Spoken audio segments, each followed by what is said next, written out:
Hello. Now, last lecture we have studied the logical equivalence. Then next point will be in that chapter the quantifier, quantified statement and their examples.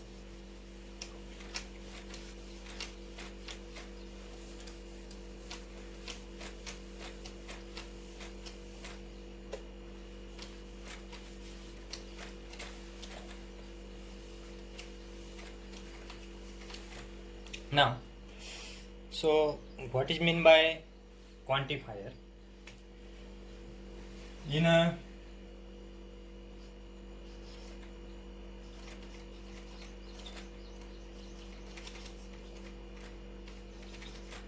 mathematical logic, the next will be, suppose one example, x belonging to R and x square is non-negative.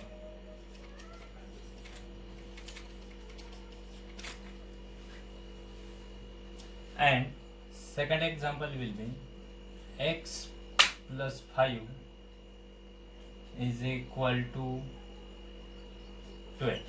So this is two example here. In first example, x belonging to R, that means x is a variable and R be the set of real numbers. From this real number set, the x is variable and then x square is a non-negative, means which is greater than or equal to 0. Therefore, that can be written as, for all x belonging to R, x square is greater than or equal to 0. So, this x symbol is called as, or is said to be, for all, stand for all. This symbol is stand for all x असे सर्व number जे आपण set real नंबरचा जो काही set आहे त्यामधून जर घेतले तर सर्वचे सर्व नंबर हे कसे असते, त्यांचा स्क्वेअर हा always greater than or equal to 0 असतो. 0 कधी, ज्यावेळेस x इज इक्वल टू 0 घेऊ आणि ज्यावेळेस 0 पेक्षा मोठी संख्या घेणार आहे ते पॉझिटिव्ह असो किंवा निगेटिव्ह असो, दोन्हीमध्ये आपल्याला माहिती आहे स्क्वेअर हा ऑलवेज कसा येतो, पॉझिटिव्ह येतो. दॅट मीन्स नॉन निगेटिव्ह येतो. Okay. And second example will be the x plus 5 is equal to 12. That means only x is equal to 7, then this will be verified. 7 plus 5 is equal to 12. That means x is equal to 7 is there exist x belonging to R such that x plus 5 is equal to 12 is a true when x is equal to 7. This symbol, this is a stand for or is called as, याला काय म्हणायचं, there exist. याला काय म्हणायचं, there exist. हे देर exist साठी वापरायचं. हे for all. For all means सर्वची सर्व, त्या सेट मध्ये जेवढे काही एलिमेंट असतील ते सर्व एलिमेंट काय होतील, त्यामध्ये इन्क्लूड होतील. जो काय तुमचा सेट असेल तो, त्या सेट मधले सर्व एलिमेंट साठी for all x belonging to म्हणजे तो फॉर ऑल. आता हे जे स्टेटमेंट ज्यावेळेस ट्रू होईल तर हे फॉर ऑल साठीचं जे असतं याला म्हणायचं इज called for all जे काही स्टेटमेंट असतील त्यांना म्हणायचं युनिव्हर्सल क्वांटिफायर. त्यांना काय म्हणायचं युनिव्हर्सल क्वांटिफायर. आणि ज्यावेळेस डायरेक्ट असेल तर त्यावेळेस त्याला या प्रकारचा जो क्वांटिफायर असतो इज कॉल्ड ॲज एक्झिस्टनल क्वांटिफायर.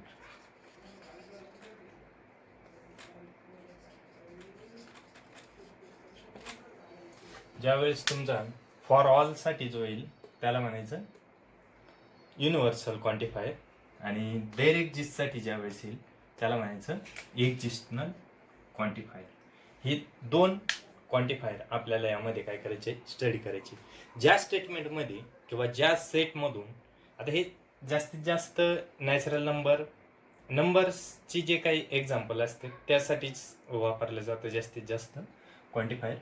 तर मग यामध्ये रिअल नंबरचा जर सेट घेतला किंवा नॅचरल नंबरचा घेतला, तुमचे वेगवेगळे रॅशनल नंबरचे जे काही सेट असतील त्या सेटमधील काही एक्झाम्पल्स आपण यामध्ये काय करणार आहे क्वांटिफायर्समध्ये स्टडी करणार आहे. ज्यामध्ये फॉर ऑल ज्यावेळेस घेतो आपण तर त्याला आपण म्हणणार आहे युनिव्हर्सल क्वांटिफायर. आणि डायरेक्ट ज्यावेळेस येईल त्यावेळेस आपण त्याला काय म्हणणार आहे एक्झिस्टनल क्वांटिफायर. हे दोन जे तर या टोटल याला आपण म्हणणार आहे क्वांटिफायर.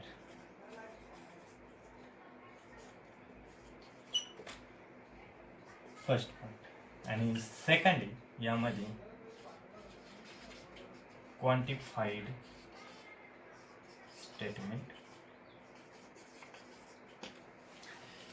तर त्याची डेफिनेशन अशी an open sentence with quantifier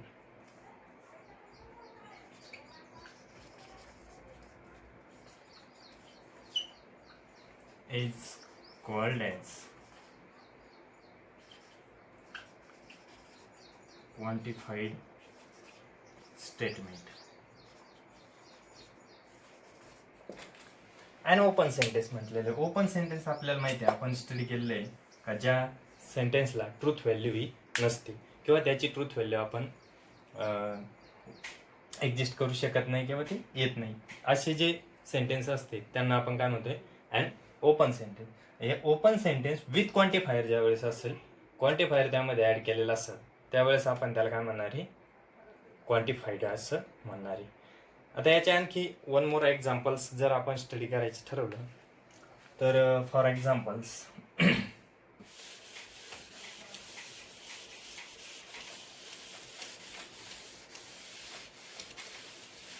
हे तुम्हाला मी नोट्समध्ये पण लिहून देणार आहे, त्यामुळे नोट करण्यास तुम्हाला जेणेकरून व्यवस्थित होईल. आता फॉर एक्झाम्पल फर्स्ट एक्झाम्पल जर घेतलं, याचे क्वांटिफायर्स आपल्याला लिहायचे. समजा use quantifiers and convert is of the following sentence in open which is defined on N. मी सेट काय घेतलाय for set natural number N या सेटमध्ये आपण सर्व काही डिफाईन करणारे आणि ओपन सेंटेन्स घेतलेले. फर्स्ट एक्झाम्पल घेतो मी, x+7 is equal to suppose 13 घेतलं थोड्या वेळा सर. मग आता यामध्ये आपल्या लक्षात येईल एन मीन्स सेट जो आहे तुमचा तर तो काय 1 2 3 4 अप टू सो नॅचरल नंबरचा सेट आहे, म्हणजे 1 पासून तर dash dash dash up to infinity. मग यामध्ये फॉर ऑल आपल्याला वापरता येईल का? नाही वापरता येणार. का? कारण सर्वचे सर्वसाठी ते एक्झिस्ट होणार नाही. मग कोणतं क्वांटिफायर वापरावं लागेल तर there exist x belonging to an such that, हा शब्द एक इथे वापरायचा आहे, such that x+7 is equal to 13. हे काय होईल तुमच्यावाले एक्स प्लस 7 हे जे घेतलेलं आहे इज इक्वल टू हे सेंटेन्स आपण इथे it is true when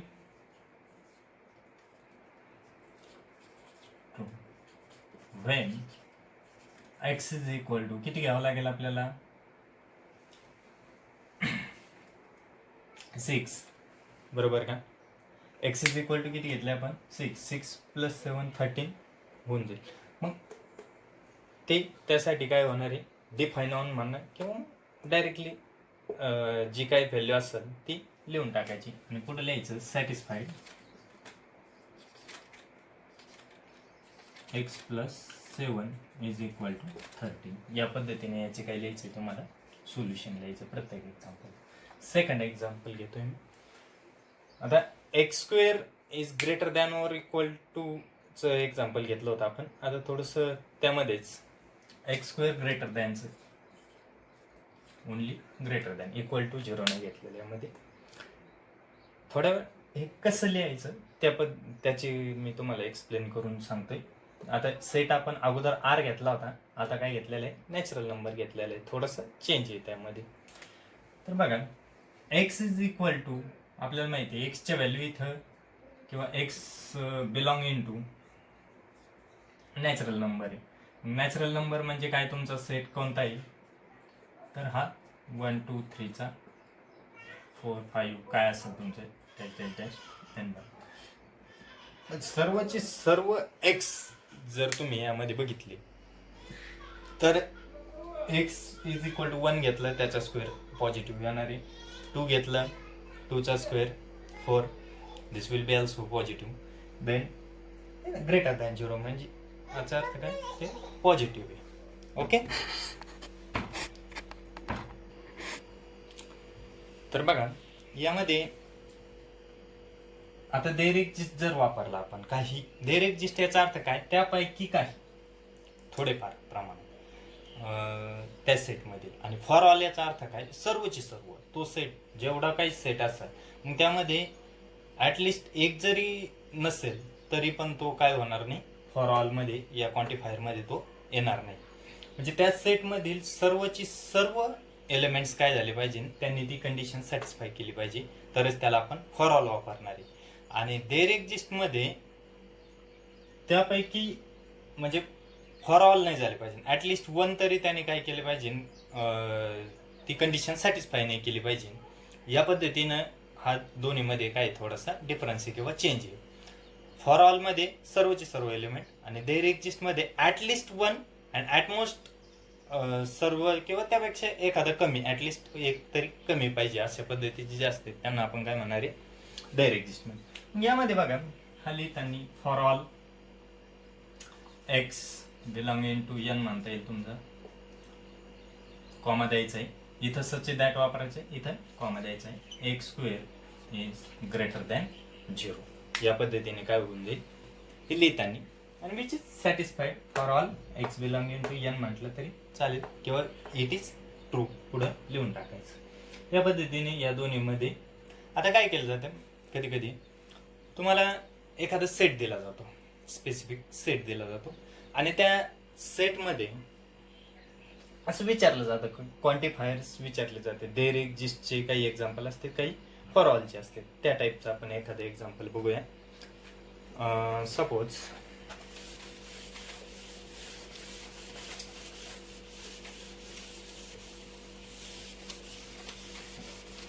simple example जर घ्यायचं ठरलं आता समजा मी एखादा सेट घेतो आणि त्या सेटमध्ये काही कंडिशन आपल्याला कोणत्या पद्धतीने समजा हे करता येतील फॉर ऑलच्या आणि देर एक्झिस्टच्या त्या आपण इफ बघा एक्झाम्पल घेतो if A is equal to if set A घेतलाय मी सपोज 1 2 3 4 5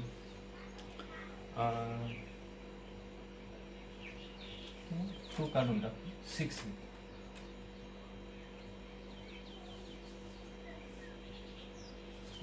ए सेट घेतलेला आहे या पद्धतीने 6 पर्यंत 2 3 4 5 आणि 6 यासाठी काय घेतलाय हा सेट घेतलेला आहे. तर बघा एक सेट घेतलेला आहे आपण. If A is equal to 2 3 4 5 6 आणि पुढे काय घेतलंय, determine the truth value of each of the following statement. खालील काही स्टेटमेंट दिले त्यांच्यावाले आपल्याला काय घ्यायची ट्रूथ व्हॅल्यू. त्यामध्ये फर्स्ट घेतलंय मी, there exist x belonging to A such that x plus 3 is equal to 10. आता याची ट्रूथ व्हॅल्यू विचारलेली. X is equal x belonging to A, याचा अर्थ काय, एक्स हा कशातून घेतलेला आहे, टोटल तुमचा या ए मधून घेतलेला आहे. म्हणजे ए सेट जो आहे तुमचा हा दिलेला, या सेटमधून तुम्हाला काय घ्यायचं आहे, एक्स हा व्हेरिएबल त्यामधून घ्यायचा. आता त्यामध्ये जर समजा तुम्ही काय दिलेलं आहे statement, there exist x belonging to A such that x plus 3 is equal to 10. X plus 3 is equal to किती घ्यायचं आहे तुम्हाला, 10 घ्यायचं आहे. आता यामध्ये जर तुम्ही समजा बघितलं, एक्सच्या व्हॅल्यू आपल्याकडे काय काय आहे, तर 2 आहे, त्यानंतर 3 आहे, 4 आहे, 5 आहे आणि 6 आहे. या तिन्ही या सर्व ज्या व्हॅल्यू आहे, 5 व्हॅल्यू आहे, या प्रत्येकासाठी आपण जर समजा चेक केलं तर जर समजा 2 प्लस 3 किती होईल तुमच्यावाल्या, त्यानंतर 3 प्लस 3 इज इक्वल टू 10 येईल का, नाही. 4 प्लस 3 7, 5 प्लस 3, म्हणजे हे जे काय तुमच्या व्हॅल्यू आहे सगळ्या, तर त्यामध्ये एक पण व्हॅल्यू याला काय होत नाही, सॅटिस्फाय करत नाही. म्हणजे एक्स प्लस 3 किंवा एक्सच्या फॉर ऑल व्हॅल्यू घ्या, कोणत्या घ्या, तर त्यामध्ये काय होते, इज इक्वल टू 10 आपल्याला कुठल्याच व्हॅल्यूला मिळत नाही. तर मग अशा वेळेस आपल्याला काय लिहायचं, कारण आपल्याला फक्त ट्रूथ व्हॅल्यू विचारलेली, क्वांटिफायरमध्ये लिहायचं का नाही याचं काही हे नाही. मग यामध्ये लिहावी clearly, there is no element x belonging to A satisfied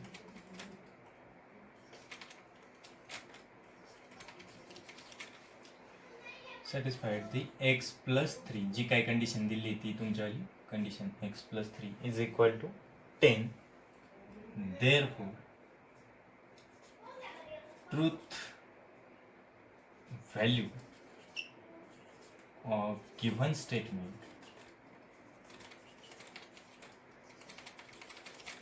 is false. म्हणजे याची व्हॅल्यू काय आली तुमच्यावाली, फॉल्स आली.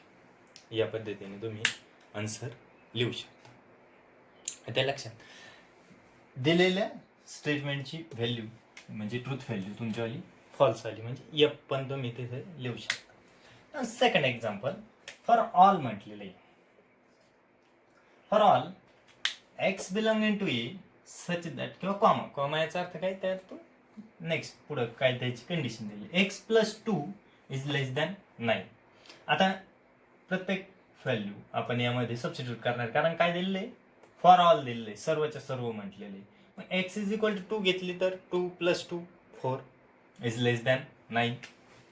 2 प्लस 2 लेस दॅन 9 होईल. 3 प्लस 2 5 होतील, पुन्हा लेस दॅन 9. 4 प्लस 2 6 होतील, पुन्हा लेस दॅन 9. 5 प्लस 2 7 लेस दॅन 9, पुन्हा 6 प्लस 2 8 लेस दॅन 9. म्हणजे सर्वचे सर्व काय होतात इथे, ही कंडिशन सॅटिस्फाईड करता येतं आपल्या सर्व व्हॅल्यू. आता दिलेलं काय तुम्हाला, फॉर ऑल म्हटलेलं. फॉर ऑल याचा अर्थ काय, एक्सच्या ह्या सर्व व्हॅल्यू. मग लिहून टाकायचं clearly, for all x belonging to A comma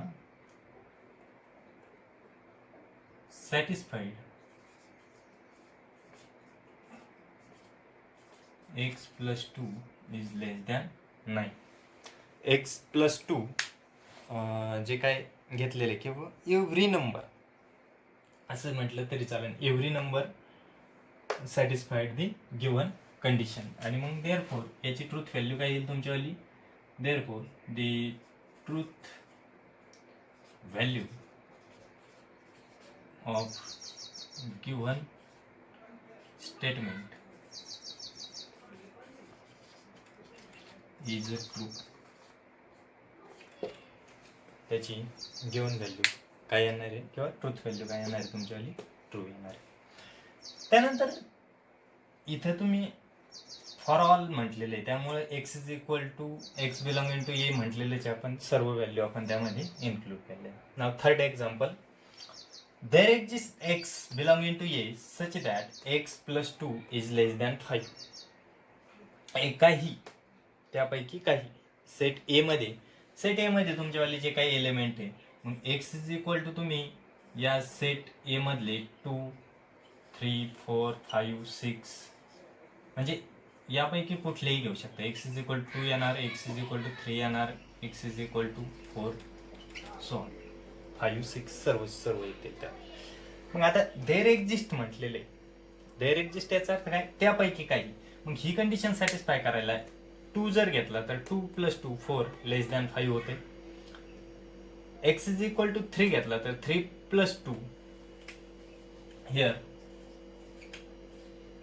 x is equal to 2, 2 + 2 is equal to 4 म्हणतो मी, आणि लेस दॅन कसा आहे तो 5. नाव एक्स इज इक्वल टू 3 जर घेतला तर काय होईल तुमचा, 3 + 2 is equal to 5 equal to 5 येईल, लेस दॅन येणार नाही. त्यानंतर एक्स इज इक्वल टू जर समजा 4 घेतला तर 4 + 2 is equal to 6 greater than 5 होते. म्हणजे इथून पुढचे जे काही 4, 5 आणि 6 यासाठी ही कंडिशन काय होत नाही, सॅटिस्फाय होत नाही. म्हणजे ती कंडिशन सॅटिस्फाय करत नाही. But among that all values one value will be x is equal to 2, they are satisfied the given condition x plus 2 as less than 5. He condition ते काय करते, सॅटिस्फाय करते. पण एक एलिमेंट मग तरी सुद्धा आपल्याला, कारण इथं देअर एक्झिस्ट म्हटलेलं, फॉर ऑल म्हटलेलंच नाहीये. देअर एक्झिस्ट याचा अर्थ काय, ऍटलिस्ट वन, कमीत कमी एक तरी व्हॅल्यू काय झालं पाहिजे, त्याच्या वेळी कंडिशन त्याची सॅटिस्फाय केली पाहिजे, त्यापैकी एका तरी नंबरने. ओके, त्यामुळे हे पुढच्या ज्या करत नाही सॅटिस्फाय, यासाठी आपण मी रद्द करून टाक, ते नाही लिहायची, म्हणजे लिहिलं नाही तरी चालेल, लिहायची काही गरज नाही, प्रत्येक वेळेस ते लिहिलंच पाहिजे असं काही नाही, तुम्हाला समजण्यासाठी मी लिहिलं होतं. मग हे सॅटिस्फाय करतं. देअरफॉर तुम्ही काय म्हणू शकता, there exist x belonging to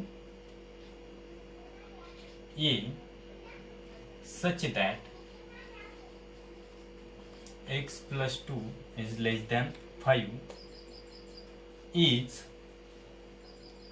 true when खाली लिहा, when x is equal to 2 साठी.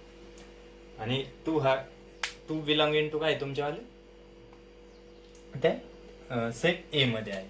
देअरफॉर ही कंडिशन सॅटिस्फाय करते देअर एक्झिस्टची. देअरफॉर ट्रूथ व्हॅल्यू काय येईल याच्यावरती, value of given statement is true. त्यानंतर नेक्स्ट आहे फॉर ऑल.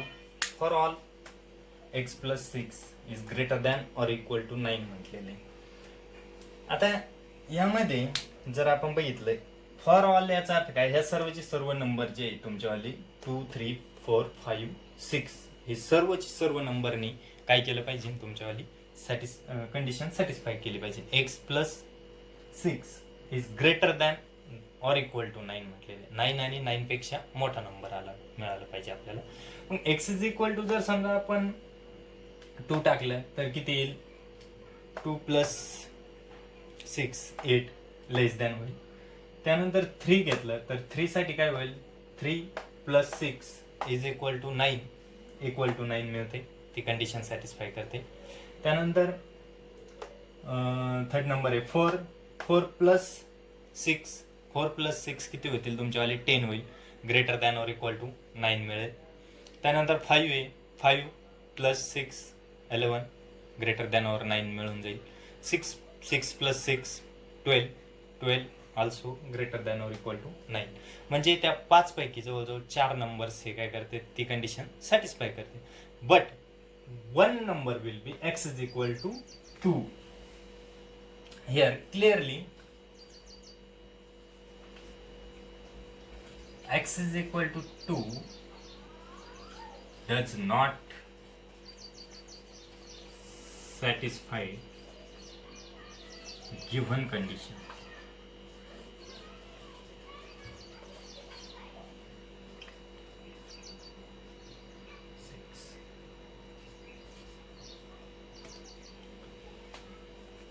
ही जी तुमची गिवन कंडिशन आहे x + 6 इज ग्रेटर दॅन 9 ची, ज्यावेळेस तुमचा x इज इक्वल टू 2 घेता त्यावेळेस किती येतं तुमच्यावालं. आता हे तुमच्या माहितीसाठी मी ब्रॅकेटमध्ये लिहितो 2 + 6 इज इक्वल टू 8 आणि which is less than 9. The sense म्हणून जरी लिहिलं तुम्ही तरी चालेल. त्यामध्ये काय होणार आहे तर x + 6 8 येईल, लेस दॅन ही कंडिशन सॅटिस्फाय होणार नाही. देअरफॉर आता इथे काय दिलेलं आहे तुम्हाला, फॉर ऑल म्हटलेलं आहे. फॉर ऑल याचा अर्थ सर्वची सर्व व्हॅल्यू, त्यामध्ये काय झालं पाहिजे, त्या सर्व व्हॅल्यूनी किंवा त्या सर्व सेटमधल्या एलिमेंटनी ते काय केलं पाहिजे, कंडिशन सॅटिस्फाईड केली पाहिजे. बट एक जरी त्यापैकी ॲटलिस्ट 1 त्याने त्या नंबरनी किंवा त्या एलिमेंटनी जर ती कंडिशन सॅटिस्फाय केली नाही तर ते फॉर ऑल या क्वांटिफायरमध्ये ते जात नाही.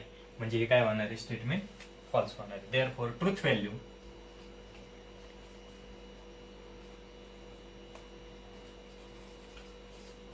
of given statement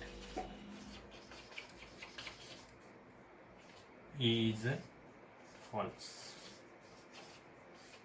दिलेले गिव्हन स्टेटमेंटची ट्रूथ व्हॅल्यू ही काय होणार आहे, फॉल्स होणार आहे. या पद्धतीनं क्वांटिफायरचा स्टडी करा. क्वांटिफायर्स महत्त्वाचं आहे कारण तुम्हाला आता एक्झाममध्ये 1-1 मार्काचे पण काही ठिकाणी म्हणजे 1-1 मार्काचे क्वेश्चन पण येणार आहे. तर अशा प्रकारे सिंपली 1 मार्काला किंवा 2 मार्काला विचारलं जाऊ शकतं, सेट दिला जाईल किंवा या पद्धतीने काही एक्झाम्पल क्वांटिफायर्सचे दिले जातील. थेरॉटिकल पण एक्झाम्पल असतात. थेरॉटिकल एक्झाम्पलमध्ये पण थोडंसं काय करा तुम्ही